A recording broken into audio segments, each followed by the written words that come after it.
Hi guys. Hi. Welcome to our channel. Hi. Mama here. Natalie Dawn. I am a daughter. Yeah, mom.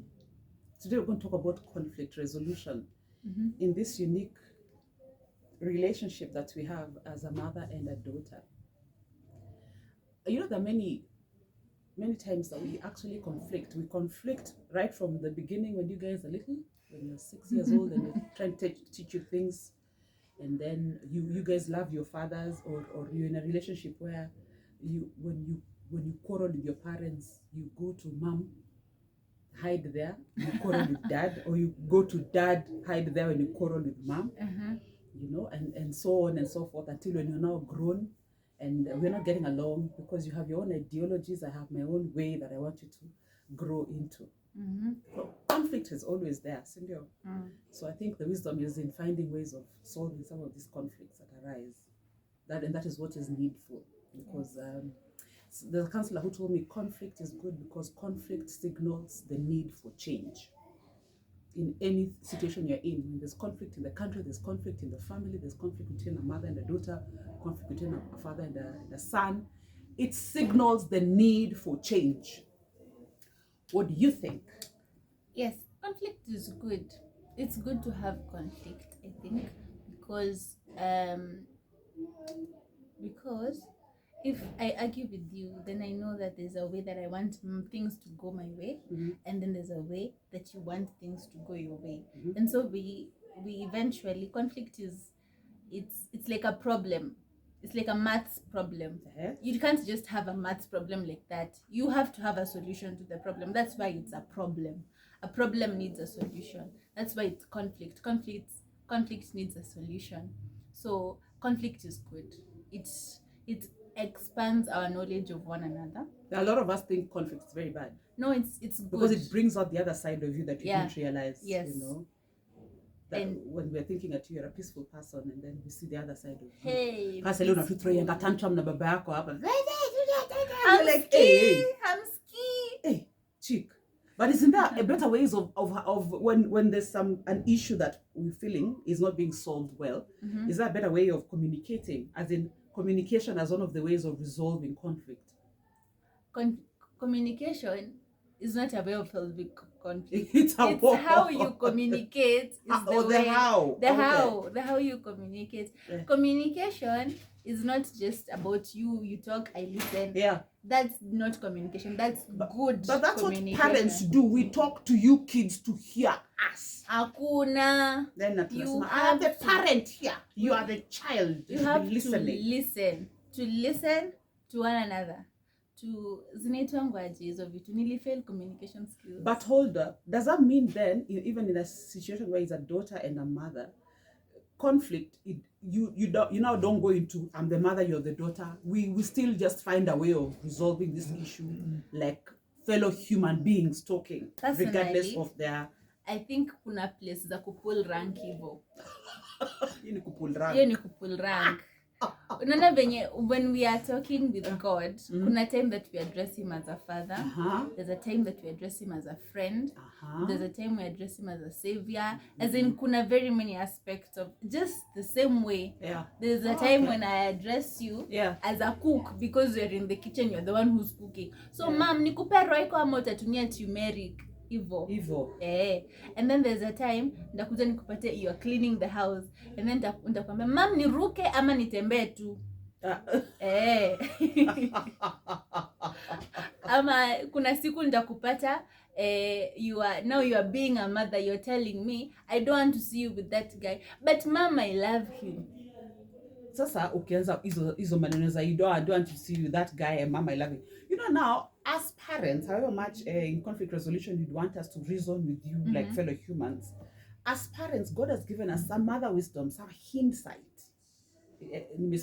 Hindsight. The hindsight ile Mungu ametupatia because of our maturity, the fact that he has given us responsibility over you. So meaning there are times in the conflict that you're having, you should put your wisdom and your reasoning down and remember this is a parent that God has given them responsibility over, meaning they must have something, some more wisdom that they have over this matter. The issue I think would be, and maybe I'll quote Dr. Miles Monroe here, is don't tell me the situation, tell me the consequence. Maybe then the communication would be then telling the other person what is the consequence of this and this kind of a decision that is causing this conflict. Yeah. You know, badala kukwambia, usicheze na hiyo kibiriti ukiwasha itakuchoma. How about I tell you the consequences of ikisha kuchoma, what will happen? You'll be admitted in hospital, that hand will be disfigured forever, you will have a scar, you will probably not be able to function well next. Miles listens to consequences. You tell him the issue, he didn't get it. So you have to tell that. That's my last one, son. You have to just explain to him exactly what will happen so that then he gets the picture. But you tell him, stop playing with a knife.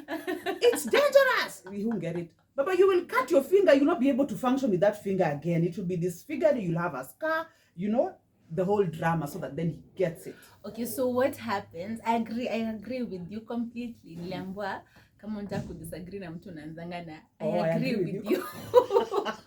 That's a conflict resolution kind of strategy. Mind game. I agree with you completely. Lakini honestly, I do agree with you that there's consequences as a way of seeing things. Yeah.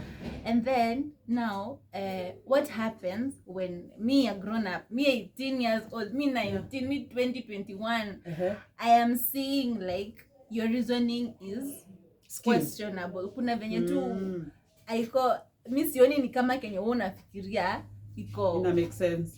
It makes sense kwangu. There's a thing called benefit of a doubt. Benefit of a doubt. We always give a benefit of a doubt. Why? One, the fact that this person has gone through life. That should matter. They've gone through life ahead of you, more than you. They have a couple of years mbele. Meaning kuna character development kengine alichapa huko mbele. So when they speak to you and they advise you, when they caution you, when they tell you not to do certain things, they're coming from a certain place. And maybe the situation might not even look the same in your season and mine, in your generation and mine. Despite is equal.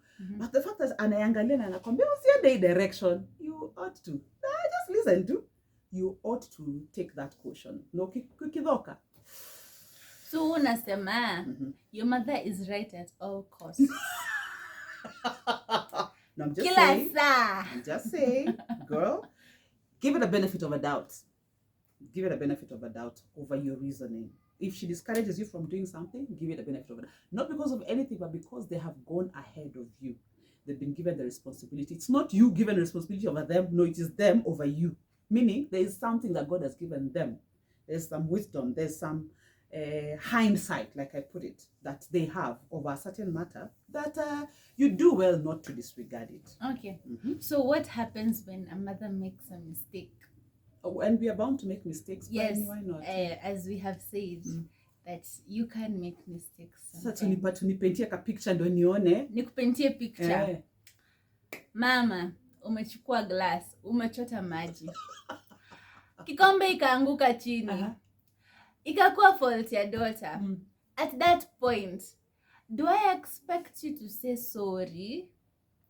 Or do I expect you to say to admit that it is my mistake? Ni mistake yangu? Or do I expect you to just, mimi ni mama, I'm older than you, hold your head like this high? No, sasa unajua hapo ni wisdom ina apply. And you know wisdom is not in the same quantity in everybody how wisdom was given.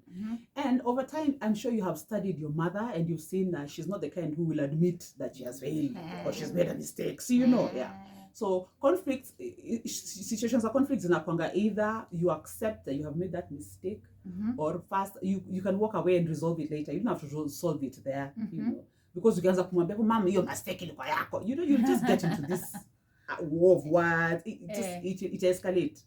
Maybe wait to wacha tu akublame for now. Alafu baadaye when the tempers are down, mwambie mom, honestly. Si niliona hiyo ngo yako vile iligonga tu hiyo glass hili kwa makosa yako. So why did you like keep it on me? I didn't take it that well. Atakwambia, sawa pole, sikubidi anything bad. You know, maybe if she's wise enough to know that is water under the bridge, it needs to be resolved. Okay. Yeah. I think that would be the best way to resolve that kind of a situation. kuna wale wata-admit, you know, let's give it to them, that kuna wale ata-admit hapo I blundered and I'm sorry, I blamed you, I'm sorry, but most grown-ups don't admit. Atusemangi. Kwa nini mimi nikiuliza nyinyi ni watoto, sisi ni wazazi. The end. So lazima tumkwe right at all time. No, it just looks weird when you guys are the ones pointing out our mistakes. Across board, it looks weird. We look like mnatuanisha na hamna respect. You should have respect to your elders. It just looks bad. As it looks, it's across board never taken very well. That's a truth that we all need to accept. That it's across board never taken very well for a younger person to point out a mistake of the other person. Yeah. But so ninyamaze tu. Kama you are a parent who sees that no, here's my take. Ukimpointia mistake yake hapo, you'll blunder. Maybe you're doing it in public. Unakumbuka story ya Ham? You know, Ham comes and finds his father there in a drunken stupor. What did he do? Went and told akina Japheth, kujeni muone dad ako zake. You know, but these ones are wise enough to come and, you know, go backwards, cover their father. It would be then best if Ham, in his wisdom, would have just gone, covered the dad. Alafu baadaye baba kisha soba hapa anamwambia, dad, maybe you could drink si poa sana juu unablanda. Baba yake angempraise, amwambia, my wise son, you know, you get kwa story poa, si ndio? Than the approach that he took. Like now sasa you're in that altercation, umeangusha glass, sasa unaanza kubishana na yeye. Ilikuwa yako, mama si ndio umeangusha your glass, you know? Kashangaa nini unabishana na mimi? What do you know? You understand, yeah? So it's best to just, you know, wait the tempers cool down, then I'm sure, mom, kuna vile ilikuwa yako. Yeah, it's a wisdom thing. Yeah, go read that story of Ham and Noah, maybe in Genesis. It will probably give you more context to that story. We just brushed through it, but it's a wisdom thing across board, both in the parents and in the kids. That would be my take on this matter of conflict. I agree with you. Resolution. Don't agree with me for the sake. Agree because you truly agree. No, ni ukweli. I agree. Bye, guys.